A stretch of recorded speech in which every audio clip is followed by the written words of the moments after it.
Thomas here with Much Props, going to give you another how-to video. Today I am once again purchasing something from one of my favorite makers, PR Props. He sells some stuff on Etsy, all of which is amazing. I've made multiple things of his in the past. I'll make sure and put links to those videos down in the description below and the little clicky thing somewhere around here. I recently saw him building some Predator masks and a custom motor mask, and anytime I see new stuff coming from Jose, I get super pumped because he makes some of the most amazing sculpts that I've seen out there, and they're always reasonably priced.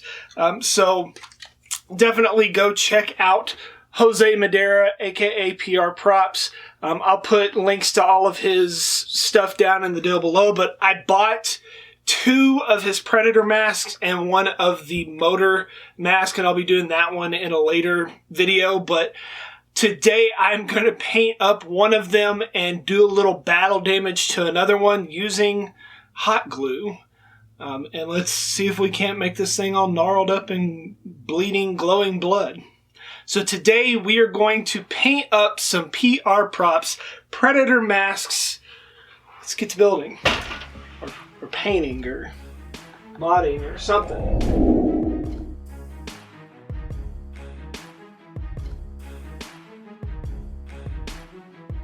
So like I said in the intro, if you're interested in buying stuff from PR Props, I'll link his Etsy store and his socials in the description below. The first thing I need to do is modify the opening so that my giant face can fit into this mask. Jose is quite a bit smaller than I am, but luckily he's sculpted enough here that I can just trim the rim off and make it fit me. I mark off what I want to remove, put a sanding drum on my rotary tool, and remove the material. Make sure to wear a respirator and work in a well-ventilated area. The dust will get everywhere, and the last place you want it to end up is your lungs.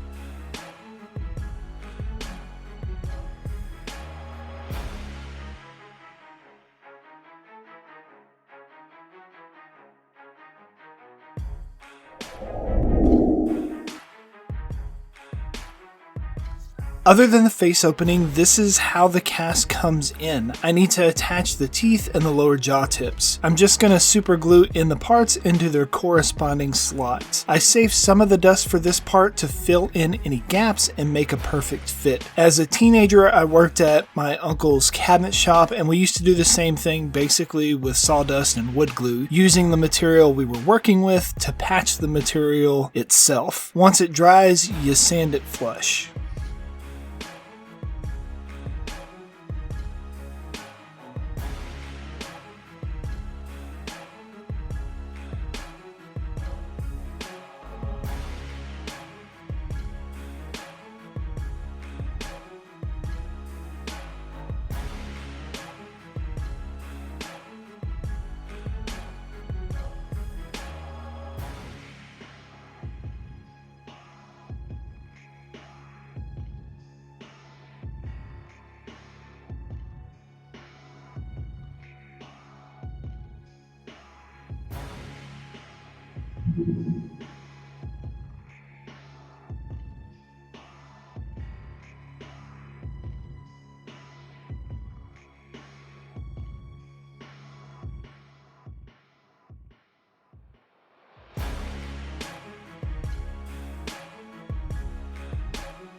Jose's castings are incredible and don't need anything extra, but if you've watched my channel for a while, you know that I like things battle damaged and dirty, so I thought about doing mashups with other franchises or doing steampunk's post-apocalyptic versions, but eventually settled on just scarring this bad boy up. I put a cutting wheel on, got a good grip on my mask and the rotary tool, and sliced off a fang. I always wear my face shield when using a cutting wheel because they can bust, and one has busted on me and almost took my eye out. Try to keep your hands parallel with the wheel when you can because it can slip. I'd be willing to bet a good percentage of makers out there have scars on their hands from this exact problem where a cutting wheel had slipped on them. I know I have several scars on my hands from it. Another alternative would be to clamp this down or to use a jeweler's saw.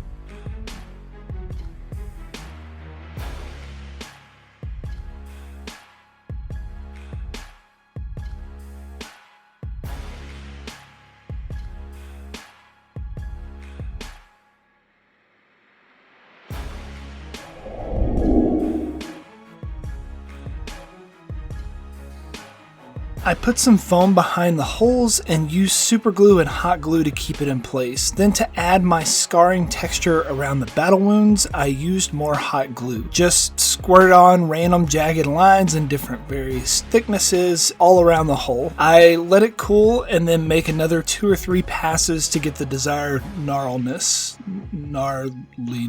Surely one of those is a word.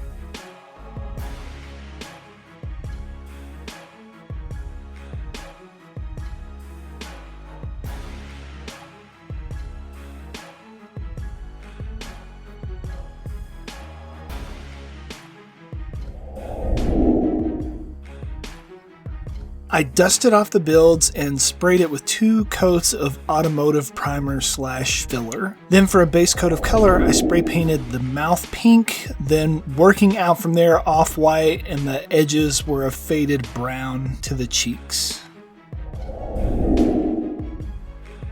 Clearly these colors are way too bright and cartoony, so I need to start building up layers to make it a little more realistic. So I started by hand painting some veins in the mouth by using a mixture of red and black Plaid Effects acrylic paint. It needs to be dark so that it shows through the next layer over the top of it. So I just put some branches coming out basically from the throat opening, and then I dab on a little in the battle scars too to make it stand out a little more.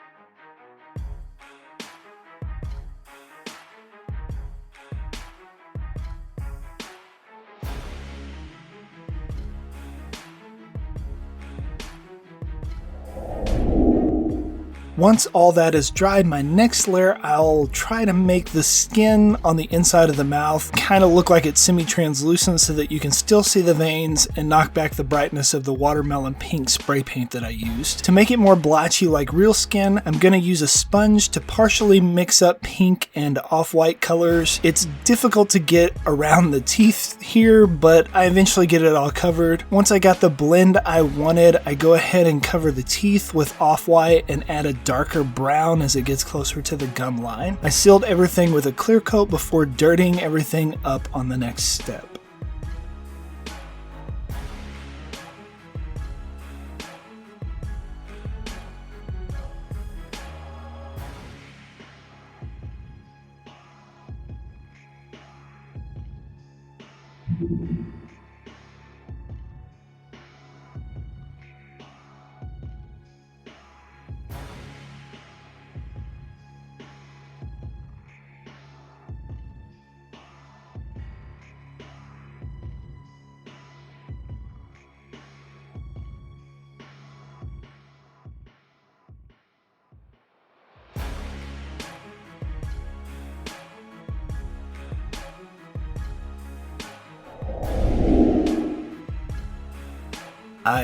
I almost forgot to put the dot patterns on my cheeks. I mixed up a little yellow brown and laid down some splotchy spots of various sizes all around the cheeks. Then I put down a second layer of darker brown along the edge and faded it into the yellowish brown dots. You may also notice I saved the thing that I cut off earlier and decided why not make a necklace out of that. So it got all the paint steps as well.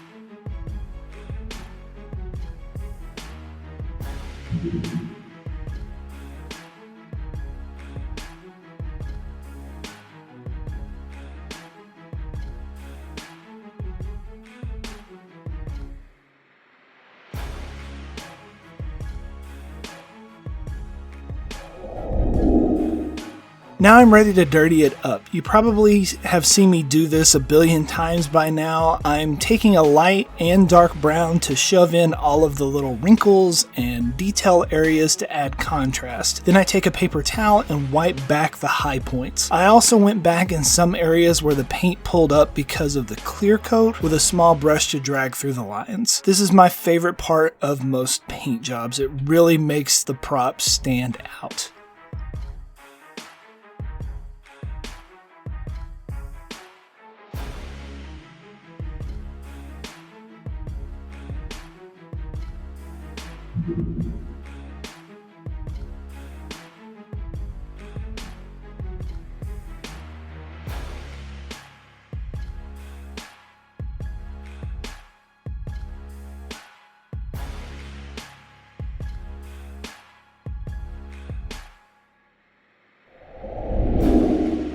Predator's blood is not red like ours. It's this neon glowing green. So of course I had to go in and dab in a little bit of neon green and glow in the dark Platifx paint to finish off the paint treatment. It was a lot of layers to get to this point. 2 primer layers, 3 passes of spray paint base color, vein sponged layer, battle scar washes, dots, several dirty washes, several clear coat layers between those, and now the blood and glowing in dark layers brings the total to probably 15 or more layers of paint. But I do like the end result of it, so it's well worth it.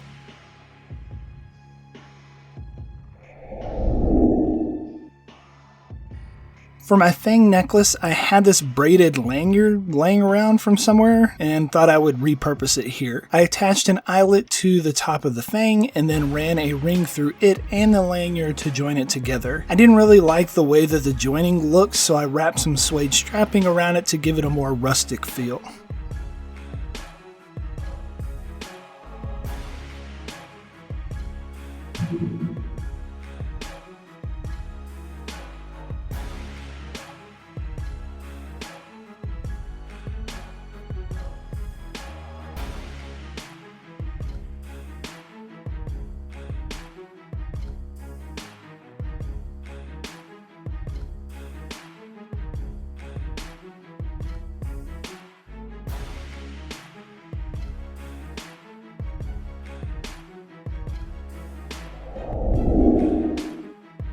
For the strapping, I use the same method that I use in most of my mask builds. I take some 1-inch elastic banding and sandwich it between some thin foam and the mask itself. To figure out the length of the elastic, I hold the mask to my face and make a note of where it rests on my face near my ears. Then I stretch elastic a little past that point to then cut to a proper dimension that will fit my face. You want it snug, but not too snug that it's painful.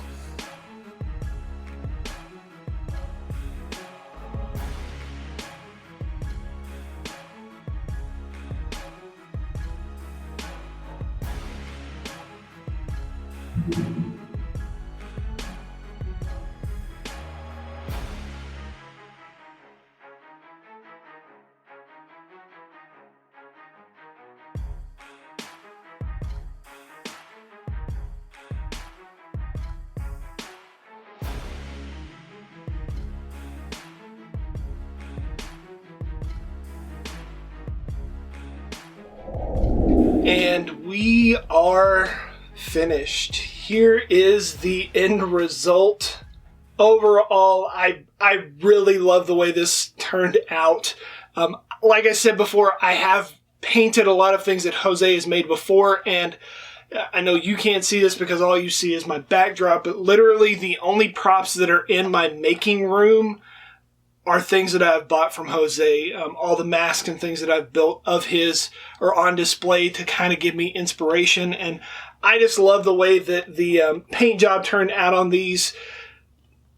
Thanks again, PR Props, for making amazing stuff and putting it out there for people to buy. He is truly an amazing guy. Please go and support other makers out there.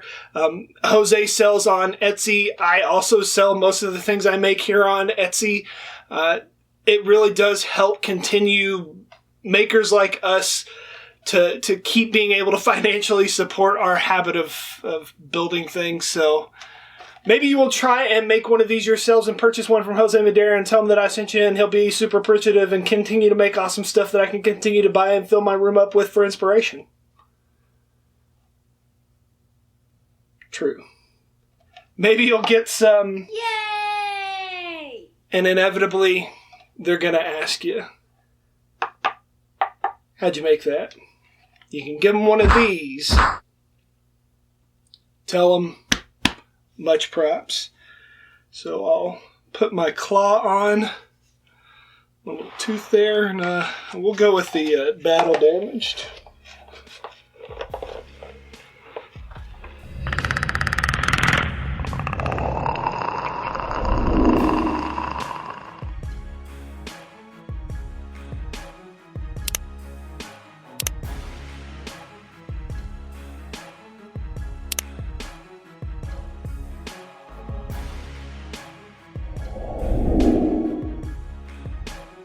If you enjoy what I do here on YouTube, please consider joining these awesome people over on my Patreon to help me continue spreading creativity and build more cool stuff.